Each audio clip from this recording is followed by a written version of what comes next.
let our head set up and dry. So now we're going to start to paint it and highlight it.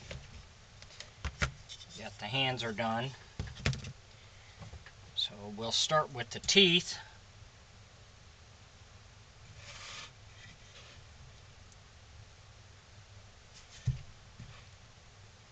If you enjoy my videos, please like and subscribe on my YouTube page. I'd appreciate it. If you got any questions or comments, put it in my comments section. I'll get back with you.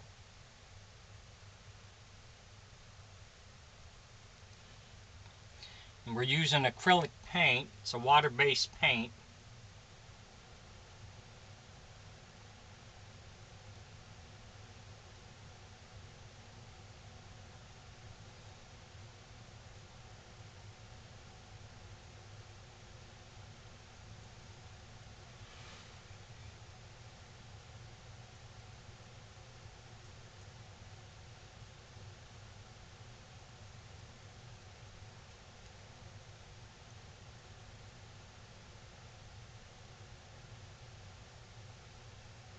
Normally it takes a couple coats of white to get the white to cover.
So we're going to get everything painted and then we'll come back with the next step. Thanks for watching.